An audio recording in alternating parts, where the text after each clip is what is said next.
Alright, so I'm back with another video, and today we're doing another remaster, this time the Holy Arrow. The original build was all about trying to get some form of Divine Smite on ranged weapons. Those of you who have played the game long enough will know that there is technically a way to do this. While Divine Smite, the actual Paladin feature, cannot be used with melee weapons, the specific Smite spell, Branding Smite, which also does radiant damage, can.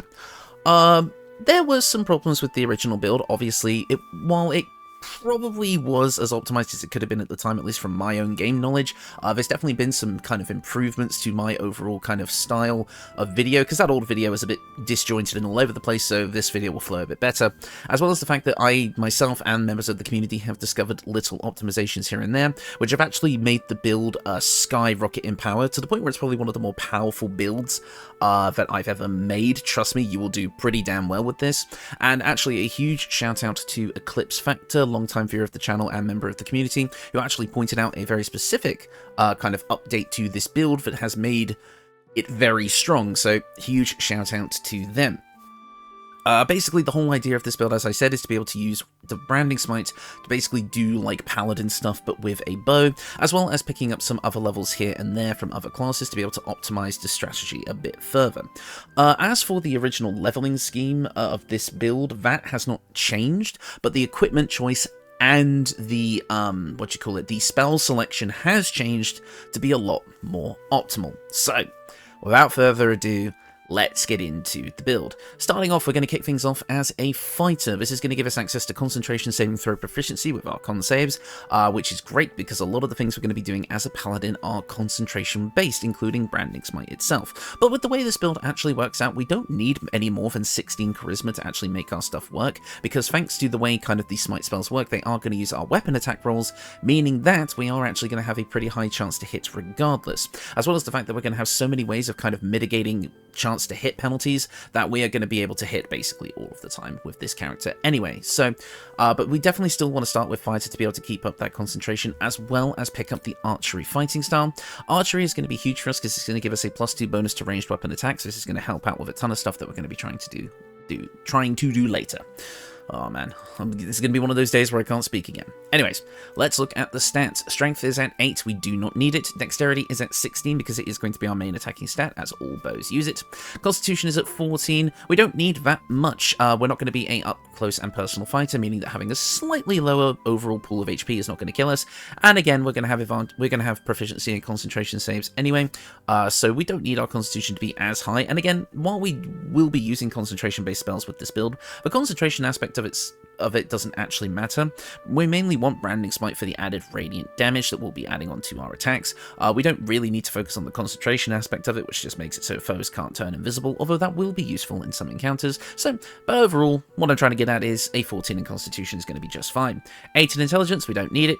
Wisdom at 12, we don't really need Wisdom either. This is just here to make our saving throws a bit better. And Charisma is at 16 because this is definitely the kind of highest I would want. This is kind of like the lowest I would want to have it, just to make sure the rest of our Paladin kit just works a bit smoothly. But otherwise, if you really don't care about anything other than Branding Smite, you can kind of swap Constitution and Charisma if you like. Next up, skill proficiencies, those are the ones. Because I've gone with the Acolyte background, we've got Religion and Insight, we've got Intimidation as our kind of charisma skill, so we can at least somewhat be the face of the party, and the other skills are History, Animal Handling, Perception, and Survival. Pick any of these you like. I've gone with Athletics just to give us a little bit of a patch to our lower strength, but otherwise, take whatever you like. At level 2, we're going to head straight into Paladin. We're going to want to get access to our Smite spell of choice, as well as extra attack as quick as we can. Obviously, we're going to be getting all that stuff a level later than normal. We're going to be getting that total level 6, so we're just going to be pushing through with Paladin all the way until we get to that point. So, let's go to Paladin. With Paladin, we're going to get a few things. Obviously, Lay on Hands, always great. Divine Sense to gain advantage on attack rolls against Celestials, Fiends, and Undead. You all know the drill with the basic Paladin stuff. The main thing here is the subclass. In the original Holy Arrow video, I didn't specify a subclass because I didn't realise how important one particular subclass will actually be to this playstyle, and you probably already guessed it, So for Vengeance. Eye for Vengeance is going to give us some seriously powerful abilities that are going to absolutely help this playstyle reach its maximum potential. But for now, we're just going to be getting Inquisitor's Might, allowing us to, as a bonus action with our Channel Oath charge, basically make it so ourselves or an ally's weapon attacks deal an additional 3 radiant damage and can daze enemies. This is one of a few ways we're going to be able to add radiant damage to our ranged attacks. It's good and it's decent, I guess, until we get our main feature at level 3, so let's start heading there now. Next up, at Paladin level 2, we're going to get access to Divine Smite, which for the first time we're really not going to be using. I mean, you obviously can use Divine Smite if you just keep a weapon as a sidearm. If enemies do end up getting close to you, there's nothing wrong with it. It would be the optimal way to play this, but if you really wanted to stick to the character, just stay with ranged attacks. But obviously, we do have Divine Smite here, if you want it. We also do get a fighting style here. While I will say you can choose any of these, will have a way of getting another fighting style later in the build. Specifically, you'll be able to pick from dueling or to weapon fighting, so maybe don't pick up dueling here. We're not going to be using a two-handed weapon with this build, so great weapon fighting isn't really going to work. We will have a shield, so protection is an option, but I would personally just go with defense for a +1 to our overall armor class. I feel like it is the most useful thing that we can pick up here. Next up for our race, as I went with Azariel Tiefling, as I did in the original build, we are going to get Legacy of Avernus Searing Smite, just a fun bonus, as well as we are going to get to prepare some spells. Let me go over what I would choose. First of all, another way of getting radiant damage on our attacks. We can spend our bonus action to use Divine Favor, keep our concentration on it for 3 turns, and all of our weapon attacks will deal an additional 1d4 of radiant damage. So, right off the bat, now we have Inquisitor's Might and Divine Favor, both are going to allow us to add radiant damage to our arrows, which is great. And again, we're not really going to be concentrating on anything else with this build, so you want to pretty much always have Divine Favor up if you can. Next up, we do have options for other spells here, but again, I don't want to grab too many concentration options if I can help it, although unfortunately, most of the things here are concentration options, so let's just grab the useful stuff. We're going to grab Cure Wounds, because there's nothing wrong with a bit of healing. We'll grab Searing Smite, because it is on theme with our whole Zariel Tiefling thing that we've got going here. Command is not a concentration spell, and can be quite useful. And then for the last one, you can choose whatever you like. Unfortunately, Thunderous Smite is another smite spell that doesn't actually use our concentration, and it allows you to push targets away. So if you need to push targets away from you in order to be able to get into range, this can help. So there you go. Next up, at Paladin level 3, we're going to be getting our main Channel Oath features, including the one that I'm really here for, Vow of Enmity. Gain advantage on attack rolls against an enemy, spending a Channel Oath charge to do so, and this lasts for 10 turns, and you use it as a bonus action. So, the way this would normally work is that you'd use it on an enemy, and you would gain advantage against that enemy. So normally this build would be an amazing boss beater. But if you cast Vow of Enmity on yourself, you have advantage on attack rolls against all enemies. Not sure if that's a bug or not, but it's survived multiple patches so far, so for now I'm going to consider it a feature. So cast Vow of Enmity on yourself, and for 10 turns you have advantage on all attack rolls. You can use this once per short rest because it uses your Channel Oath, which recovers on a short rest, so pretty much every combat encounter you're going to have this up. You do also have access to a couple of other things, like Abjure Enemy to frighten enemies, but honestly, I would just use Vow of Enmity pretty much all the time. We're also going to get access to Bane and Hunter's Mark. Unfortunately, they're not really concentration options that I want to be focusing on, but if you think the 1d6 of slashing damage from Hunter's Mark is more reliable and a bit better than the 1d4 of radiant damage we'd get from Divine Favor, then you're absolutely able to use that. Just be aware that Divine Favor will affect any enemies because it's a buff to us, whereas Hunter's Mark will only affect one enemy at a time as it's a debuff to an enemy. But since we're playing like a kind of ranged archer build, having Hunter's Mark from Ranger kind of makes sense here thematically, so I'm quite happy to pick it up. Next up, at Paladin level 4, we're going to get a few more things. Since we're at total level 5, we're going to get Branding Smite from our race. So now we have a once per long rest version of the skill that cannot be upcast. This is another one of the reasons I wanted to go with Zariel Tiefling, just because it gets the main thing of the build that we're looking for as a racial feature, so it just felt on theme. It feels like the Paladin kind of class is just further augmenting our basic abilities. It all just fits together quite nicely. But this technically does give you a once per long rest use of this skill before we would normally get it in the build, so why not? Just getting a bit of a demo of the power that we're going to be having.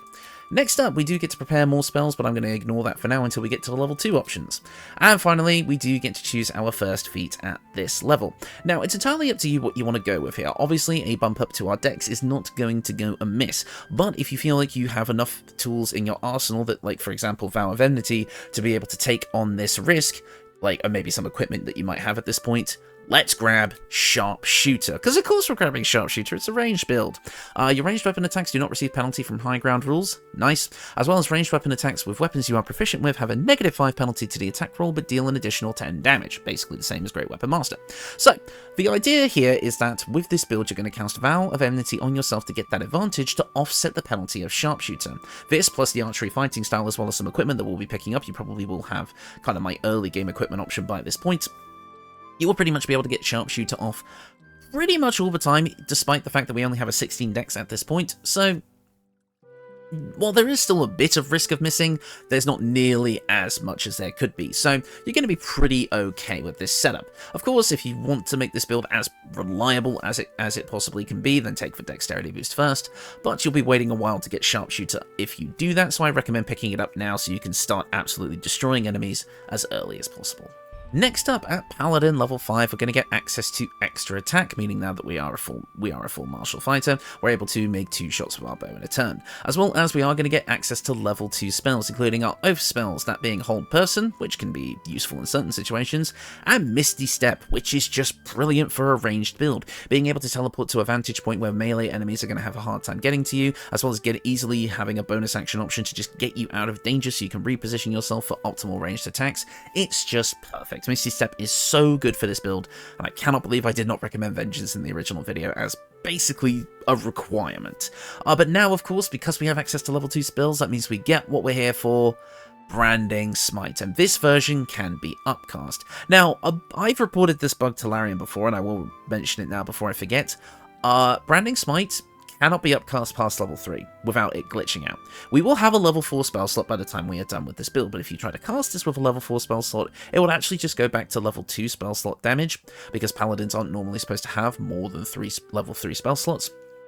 So, unfortunately, Branding Smite in this build technically isn't as powerful as it should be. It should upscale further. Hopefully that'll get patched in September. Hopefully they won't patch the Vow of Enmity thing, but hey ho, this build's power could jump up and down. Who knows?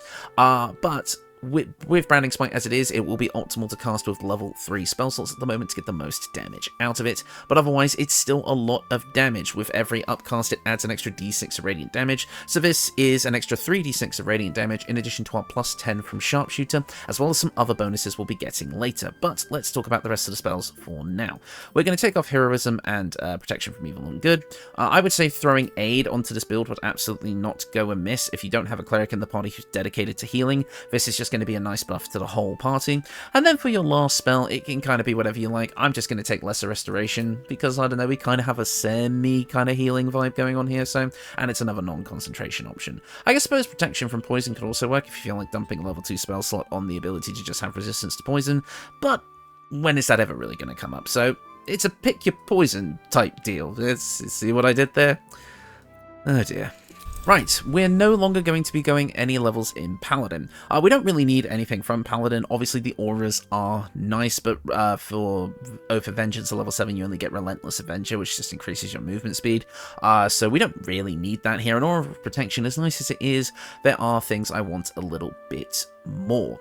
So let's move on to the next level that we're going to be grabbing, and that is going to be in Bard. Bard is going to give us more spell slots, charisma-based casting, which we love, but mainly that's just going to be used for utility. The main thing we are here for is the spell slots and the subclass. Again, if you watch the original build, you will know what I'm talking about here.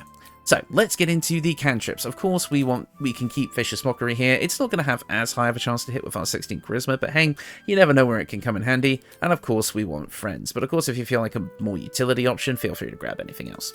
Next up, we are going to get to choose some more spells, and thanks to the fact that we're now taking Bard levels, we can also grab Healing Word, making us pretty much a full healer, as well as being able to grab a few more useful things. Since we are Charisma based, let's grab Speak with Animals so we can always be the face of the party, as well as we can pick up some other stuff. I'm not going to be grabbing things like Fairy Fire, as they do take concentration, but we can pick up things like Featherfall and Longstrider. Longstrider giving us more movement speed, and Featherfall making it so that we can traverse the battlefield and get to where we need to be without potentially taking damage. You can pick any instrument you like. I'm going with violin. And we also did get an extra skill proficiency. I would probably take persuasion, so now we really are an effective face of the party. Next up, at Bard level 2, we're going to get all that juicy Bard goodness that we love from this level. Jack of all trades, making our ability checks even better. Song of Rest for 3 short rests. That's really good for fueling our Paladin-based abilities as well. As well as we're going to get access to more level 1 spells. Pick whatever you like at this point. It's not really going to matter. I quite like Thunderwave here because it is an opportunity to get people away from us so we can go back to attacking at range without having to disengage. We do have Thunderous Smite for this as well, so it's entirely up to you if you really care about this or not. But since we're kind of getting 2 Thunder spells, we might as well pick this up for the flavor. Next up, at Bard level 3, we get to pick our subclass, and if you watch the original video, or a lot of my early videos, then you'll know what subclass we're going with, and it's College of Swords. College of Swords is going to give us another fighting style. At this point, we might as well take dueling, since I do use a one-handed weapon with this build. And also, College of Swords is going to give us the ability to augment our ranged and melee, but for us mostly ranged, attacks with even more power. We're going to get access to the Flourishes, which is going to give us access to Defensive Flourish, which is going to allow us to increase our armor class by 4, in addition to doing 1d6 slashing damage if we hit our enemy. We're going to get Mobile Flourish, which allows us to teleport to the target after we shoot them, as long as we're within a certain range. Again, an additional 1d6 of damage. That damage is equal to our Bardic Inspiration die, by the way. And finally, the best one, Slashing Flourish Ranged. This is an extra damage die equal to our Bardic Inspiration on our attack, and it says we're allowed to attack up to 2 enemies at once. For the melee version, this works kind of like the cleave skill, where you just hit in a cone in front of you. But Slashing Flourish Ranged allows you to select either 2 separate enemies to hit with a full-on attack with this extra damage, and plus anything else we're doing, or the same enemy twice. So the idea with this build is when we have extra attack, which we obviously do, you can use Branding Smite, which uses your action and your bonus action, and then hit them with a Slashing Flourish after to just do immense damage. And I mean immense damage. Trust me, it's really going to be powerful. Next up, we also get to choose another spell, and we are up to level 2 spells at this point, and I'm going to choose Blindness. Blindness is going to, for 10 turns, without using our concentration, allow us to blind a creature, meaning that while it has attack rolls, its attack rolls have disadvantage, but any attack rolls against it have advantage, meaning that if for some reason Vow of Enmity runs out, or maybe it does get patched and we have to use Vow of Enmity on single enemies, we can now also use Blindness to get a similar type of effect. So it's just another way to achieve that advantage that we really want to offset Sharpshooter. Next up, at Bard level 4, we are going to get access to our level 3 spell slots, which is great, as well as we're going to be able to pick another cantrip. I'll grab Mage Hand, as well as another level 2 spell. Entirely up to you what you want to pick at this point. We've pretty much got everything that we need to make this build work, so pick whatever is appropriate for you. I quite like Invisibility because it is another way of being able to get out of sticky situations. If you're surrounded by enemies, you're able to move away quite easily, so I might pick this one up. Next up, for our feat, of course, we are going to take an ability score improvement, and we are going to bump up our dexterity to 18. Next up, at Bard level 5, we are going to get everything that we want to kind of finish off our Bard levels. We're going to get improved Bardic Inspiration to increase our Bardic Inspiration die to a D8. This now means that our Flourishes are also going to do a D8 of damage instead of a D6. And now, thanks to Font of Inspiration, our Bardic Inspiration now recovers on a short rest as well as a long rest, meaning that now we have 3 short rests to recover all of our important resources, aside from our main spell slots, but that won't be a huge issue for us. Next up, we are also going to get access to a level 3 spell. Now, you have a couple of options. It's entirely up to you what you want to pick here. I personally chose Plant Growth. Plant Growth is actually surprisingly useful on this build because, again, you create an area where the enemy's movement speed is quartered, meaning that you're able to just dash away and keep yourself at range, and melee-based enemies are going to have a hell of a time trying to keep up with you. It is removed by fire, but honestly, if your enemies aren't using fire damage, then they are going to struggle against this quite a bit. Now finally, you do have some choices for your final level of this build. It's entirely up to you what you want to go for, but I'm going to list over some options now. This 6th level of Bard would give you an extra level 4 spell slot. Paladin would also give you a level 4 spell slot, as well as access to Aura of Protection if you want it. Level 2 of Fighter can give you Action Surge, giving you an extra action to use, but be warned, this does not give you an extra bonus action, so you're not going to be using Branding Smite. However, in my testing, and this is a totally optional level if you want to take it, I actually went and took a single level dip into Rogue. Because we're going to be using a dex-based ranged weapon, we actually get access to sneak attack ranged, which is even at with just a 1-level dip, since we're always going to have advantage, we're going to be able to once per turn get off an additional 1d6 of slashing damage. So it just adds a bit more damage to the build. Because Branding Smite doesn't upscale to 4th level spell slots yet, I didn't feel like grabbing that extra level 4 spell slot was as valuable, but maybe in the future that might change. But I actually found that this extra level of Rogue worked really, really nicely, especially since it does give you some more an extra skill proficiency into expertise. So you can actually make yourself very, very effective in dialogue if you want. You could go for stealth proficiency and pick that up and just have a plus 12 in stealth. It's entirely up to you kind of what you want to grab with this. You could go for deception and pick up deception expertise or something like that if you so desire. So feel free to kind of play around with the options that you have here. I probably am going to go for stealth, get that maxed out, so now we are a stealth archer. You know, Skyrim players would be proud. And as well, let's grab maybe athletics, actually, because that would give us more jumping power. I don't know, it's entirely up to you, but I quite liked this 1-level dip of Rogue. But of course, taking an extra level in any of the classes that we already kind of have will be great. Action Surge is great, the Aura from Paladin is great, and the Bard stuff could be okay. Probably Bard is the one I'd recommend the least, because if you want the extra spell slot, just go with the Paladin level, because we don't really need any of those extra Bard spells. But again, I found that this 1-level dip of Rogue was quite nice, but feel free to change that up if you so desire. And that is the build. Overall, what you're getting out of this is a lot of stuff. You're going to get extremely high-powered ranged attacks, being able to augment your attacks with Branding Smite. In fact, I'll show you the damage real quick. So by default, it's going to deal 20 to 37 damage. That is 1d8 plus 17 plus 2d6 radiant damage.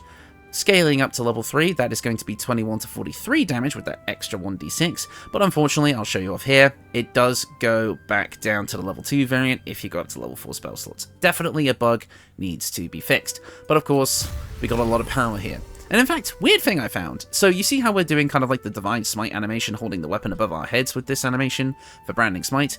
If you go to the Tiefling version of Branding Smite and pick the melee and pick the ranged version, it actually does a different animation. It does the standard bow attack animation. Kind of weird. Anyway, let's turn the character back around, fix the camera, and get into the rest of it. So, as I said, you're going to have high damage with Branding Smite, which is obviously kind of the goal here. Can I fix the camera, please? Thank you. We'll obviously have Vow of Enmity to fuel this strategy. And the progression of this build is going to feel really, really nice. You're going to feel like a strong archer with ways to kind of get the build kind of going. Again, at level 4, you're going to have quite a decent chunk of the equipment that we're going to be using, actually. It's a lot of it is early game stuff. And of course, you'll have ways like Inquisitor's Might and Divine Favor to kind of get a lesser version of the strategy. Then once you hit total level 6, you're going to be branding, smiting everything, which is going to be fun. Then the rest of it is just picking up utility and just more power on top of it. Again, going from branding smite into the flourishes with a bit of sneak attack damage on there, having the utility spells like Misty Step, Monk Strider, the Song of Rest, healing. This build can do it all, and it's going to do it all very, very well. Obviously, the range damage is the best aspect of it, but it does everything else quite well as well. I think for a protagonist type of build, it's going to be perfect. I think it's probably one of my better Tav builds, I shall say. But yeah, we just have a ton of stuff here. But let's talk about the equipment, because of course, as with most of my builds, the equipment is where it really starts to shine. Let's get into the important stuff first. Let's start off with our kind of melee stuff here. Obviously, our focus isn't melee, but as long as you have your ranged weapon out, you don't even see your melee equipment, but you still get the benefits of it. So, let's talk about it. First up, the obvious one. Every time I make an archer build, I always include this on it. It's the Knife of the Undermountain King. It reduces the number needed to roll a critical hit by 1, so we roll critical hits on a 19 or higher. And whenever we roll a 2 damage or less on a damage die, we re-roll the dice, taking the highest result. So, we're always going to be doing pretty high damage with our ranged attacks. We also have advantage on attack rolls against slightly or heavily obscured targets while using this blade. Unfortunately, that feature is bugged and doesn't actually do anything at the moment, so we won't be getting that effect, but technically that's another way to get advantage when it gets patched. This is obtained right in Act 1 as well, so that's perfect. As well as being obtained in Act 1, you get the Adamantine Shield. Whenever a melee attack misses you, the attacker is sent reeling for 2 turns. That's actually a pretty useful effect, as this is going to stack with another status effect that we're going to be using later. But this makes it so whenever a target is reeling, it has a -1 penalty to attack rolls for every turn remaining. Again, we're going to be stacking this with another effect later, meaning that once we kind of get our strategy going, the enemy is going to have an extremely hard time being able to hit us. And when they try to attack us, they're going to get punished for it. Also, this gives us protection from critical hits. Critical hits cannot land against us, meaning that this build is going to be a bit more tanky when it comes to that aspect. We're also sitting at a nice and pretty 20 AC here, which is lovely. We have a +2 from Dexterity because we're wearing medium armor, a +2 from our shield, and a +1 from the defense finding style we picked up earlier. So this build is going to be pretty good at offense and defense. Now, let's talk about our ranged weapon. Obviously, once you're in Act 3, you want the Gontameo. It's literally the holy bow. This is going to allow you to, whenever you hit a target, you can possibly inflict Guiding Bolt on them, meaning that an attack roll against the next attack roll against that creature has advantage, so another way of getting advantage, but that works for the whole party. This object can also glow, but that's a passive that I've turned off. It's a +3 bow, making it one of the more powerful late game options for range, and it's also going to give us access to Celestial Haste. For the cost of our concentration, you get haste for 5 turns, but doesn't make you lethargic when it ends. Obviously, this is a concentration thing, so if you have this up, you're not going to be able to use Branding Smite, unfortunately. But if you've kind of run out of decent spell slots for Branding Smite, then you can just throw this up and just spam regular arrows, and you'll do pretty damn powerful damage. We also gain access to a unique attack as well called Bolt of Celestial Light, which in of itself is buffed with radiant damage, can frighten enemies, and after attacking, ranged weapon attacks made by the Gontameo deal an additional 1d4 radiant damage. So, it's more radiant damage. We put radiant damage in our radiant damage. We just got so much radiant damage. So honestly, start the combat against the boss with this attack and then just hit them with Branding Smite for even more damage. So Gontameo is absolutely going to be the weapon you want to go for. Unless you want to go for crossbows. So I've got another game option here for the bow as well, obviously for Sharpshooter. Whenever the wielder deals damage with this weapon, they gain 2 lightning charges. Lightning charges add an additional +1 to your attack rolls, which helps offset Sharpshooter, as well as deal an additional 1 lightning damage, effectively making it a +1 weapon while you have lightning charges, which is great. As well as if you gain 5 charges, they are consumed the next time you deal damage, and you deal an additional 1d8 lightning damage. So it gives us more elemental burst damage on our ranged attacks. Solid option that can take you all the way to Act 3. But let's talk about if you want to use crossbows, because some people want to use crossbows. For Act 1, you can grab the Giant Breaker, which your weapon hits hard enough to send your target reeling for 2 turns. As we already know, reeling is a penalty to attack rolls. That can stack with the shield effect, making us quite hard to hit. But then in Act 3, you can also pick up the Fabricated Arbalest, which actually has some pretty on-theme abilities here. It's a +2 heavy crossbow, as well as coming with the Illuminating Shot weapon attack that you can use as a bonus action every turn that fires a shimmering bolt that deals 1d4 piercing damage and inflicts a turn of Radiating Orb. Radiating Orb gives the affected entity a -1 penalty to attack rolls for each remaining turn and also forces them to shed a bright light on themselves. Every time the entity makes an attack, the duration is reduced by 2. So obviously Radiating Orb can stack with Reeling to make it so you're basically impossible to hit.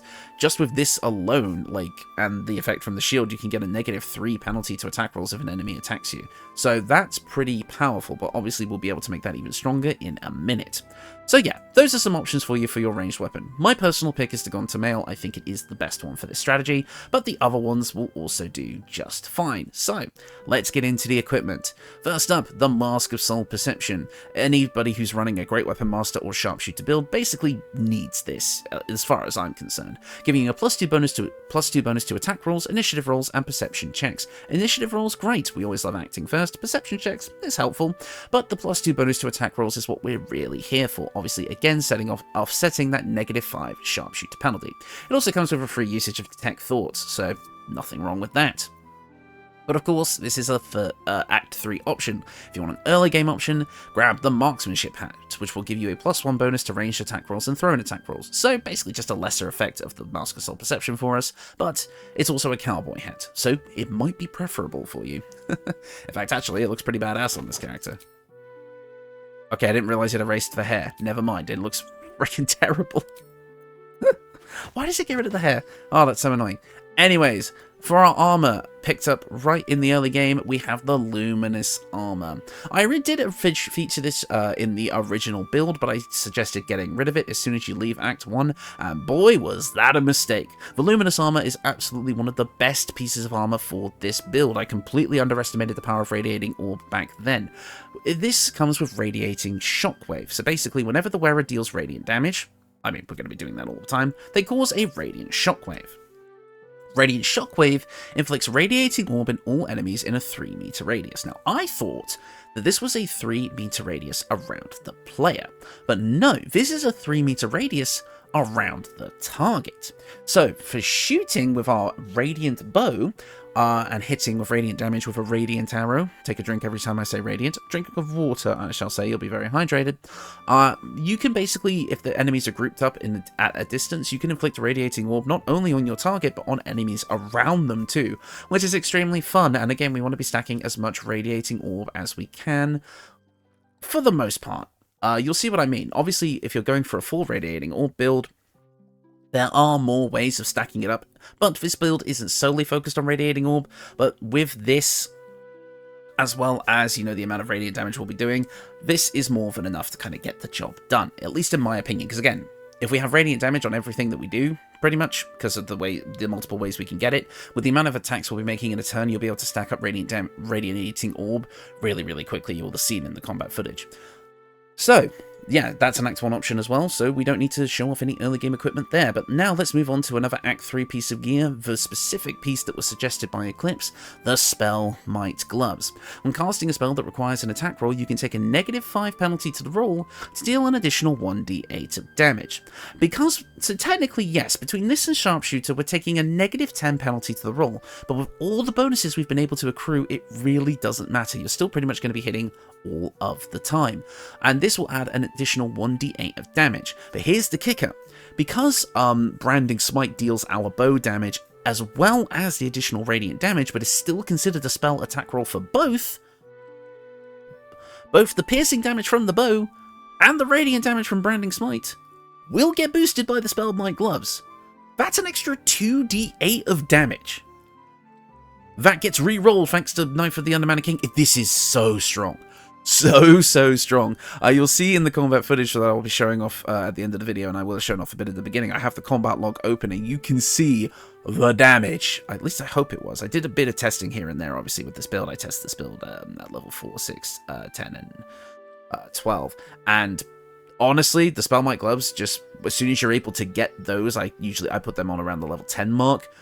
Holy heck, the build just skyrockets in power. These are some gloves that I think are overlooked a bit, at least in my builds, but honestly, I think this is so worth it for this build. But of course, Act 3 option, as an early game option, pick up the Gloves of Archery. You gain proficiency with longbows and shortbows, which we already have, so that's useless to us. However, all of our ranged weapons attacks will deal an additional flat 2 damage. Can't say no to more damage. And finally, we also have the Boots of Stormy Clamour.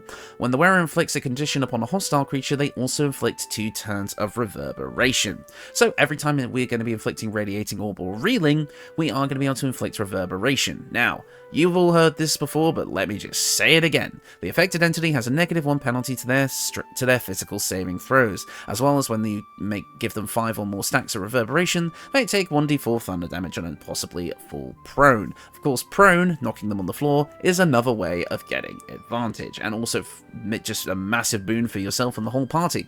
So the Boots of Stormy Clamour are going to be constantly stacking Reverberation with every stack of Radiating Orb that we give, which means we're going to be able to build up both status effects extremely quickly. Combine this with our accessory here, the Spine Shudder Amulet, which whenever we make a ranged spell attack, which again, Branding Smite is, we inflict 2 turns of Reverberation on the target. We're going to be getting off multiple ticks of Reverberation per turn in addition to Radiating Orbs, so not only are we going to make it impossible for our opponents to hit us, they're just going to be falling flat on their arse and taking additional thunder damage as well. Now, with the rings that I have here, we also have the Callous Glow ring, meaning that any creature that is illuminated by Radiating Orb, of course, takes an additional 2 points of damage. It's even more damage. We just put damage upon damage upon damage with this build. And also the Coruscation ring is what I'm going to say. Whenever the wearer deals spell damage, again, Branding Smite, while illuminated by a light source, again, Radiating Orb, or even the glowing effect from maybe the light cantrip, or even from this bow, if you toggle it on, they also inflict Radiating Orb on the target for 2 turns. So we're stacking up Radiating Orb upwards of maybe 6 stacks in a single attack. Honestly, this ring might be a bit overkill. Feel free to swap this one out for something else if you so desire. I will say this build is a regular Tav. However, if you wanted to play this as a Dark Urge, then the Deathstalker Mantle would not go amiss. Once you've killed an enemy, you become invisible for 2 turns, which means you're basically going to get advantage on your next attack. Again, another consistent way of getting advantage. While I have built this as regular Tav, obviously taking the Acolyte background, if you wanted to, you could go for the Deathstalker Mantle, giving you medicine, or go for Dark Urge, sorry, giving you medicine and intimidation as your skill proficiencies, obviously the whole Dark Urge storyline, and the Deathstalker Mantle that would augment this playstyle quite a bit. And finally, this whole armor set is dyed in Feywild Green and Dun for the armor, which gives it this green, brown, and gold look, which just looks absolutely amazing, with the gloves and the boots being done in muddy red. So yeah, there you go. That is the build, and I have to say, you're going to see in the combat footage that is going to be quite short, so I won't make this too long. This build shreds. It's fun, it's got a great theme to it, it's extremely powerful, it has a ton of utility. This build does everything, and again, it's a Paladin Bard. They tend to do everything, with a little bit of Fighter and Rogue thrown in there just to really take the skill proficiency stuff to the next level as well. I just love this build, and again, it's really flexible. Take that extra level I put into Rogue, which is giving us that D6 of slashing damage once per turn, and put it into anything else that you like if you think it would be more valuable. I think most people would put it into level 2 of Fighter for that action surge, which I totally agree with, but I wanted to try something a little bit different. I feel like a once per turn resource rather than a once per short rest resource was a bit more valuable in my opinion. Don't get me wrong, the action surge can be great for basically just absolutely nuking a single enemy really quickly, but I liked the more consistent overall extra damage that can go over a longer encounter with sneak attack, getting that little bit of extra damage on them. But yeah, you can see from the combat footage that I mean, what else do I even need to say? The enemies go down pretty much instantly. And again, this build feels really good to play throughout each level. By the time you reach level 5, you're going to have Sharpshooter and ways to boost your attacks with radiant damage, like I say, through Divine Favor. So you're going to be able to feel the kind of general theme of this build come online around the end of Act 1, start of Act 2. That's kind of where I find level 5 to be. And again, most of the equipment that you'll be picking up that really makes this playstyle will be obtained in the early game, around Act 1, Act 2. Or like the very start of Act 2, so you'll be able to feel this playstyle come online extremely quickly. It only gets further augmented once you hit the 3rd act, getting the Mask of Soul Perception and the Spell My Gloves. Otherwise, everything else is really early game. So you're going to feel pretty damn good with this build. Again, even with the early game weapons, the Knife of the Undermountain King and the Adamantine Shield are both Act 1, as well as the Jolt Shooter being Act 1, which is honestly just an extremely solid option, or the Giant Breaker as well. They're both really good for this build, can absolutely work for you. So honestly, I would say that this build is probably one of my best in terms of overall progression throughout the game. Obviously at level 6, another testing milestone of mine is when we're getting extra attack and Branding Smite, which is where the build really starts to take off. At level 10, you'll have plenty of Bard spell slots at that point, as well as way more utility from those Bard levels, so that just feels absolutely amazing in combat as well as being out in the world. And then finally, of course, you're seeing what happens at level 12. It goes insane. It's absolutely crazy. Not much else to talk about, really. I will say that is the kind of video done, but I will do some outro stuff real quick. My videos and like the channel as well has just been doing great lately. The videos are definitely on more of an uptick. You guys seem to like the Cyric build video as well. In addition to some of the other stuff I've been putting out recently, as well as the Pathfinder livestream that we did the other day was just so much fun. I highly suggest you stick around and try and get involved in the live streams if you can, if you haven't already. We had some new members of the chat in that Pathfinder stream, and it was an absolute delight to meet some of you. So yeah, basically just a small little bit of a plug there, like, oh, go check out my videos, go check out the live streams. And as of the time of recording of this video, we are now about 500 subscribers away from 10k, which is insane. So thank you all so much for your continued support. I'm glad you guys have been enjoying the content lately. And again, once again, thank you to Eclipse for kind of suggesting that I remastered this build with the Spellmite gloves, because hot damn, it was such a massive improvement, and I think this build now is one of my best, whereas before it was kind of eh. Now this one is by far one of the ones I'm most proud of. Keep an eye out later this week. I'm going to be doing another FromSoft themed build this week, another boss type thing, similar to my Bloodborne build from the other day, so keep an eye out for that. But yeah, I'm going to stop rambling on and end the video here. Thank you all so much for watching, and I will see you all next time.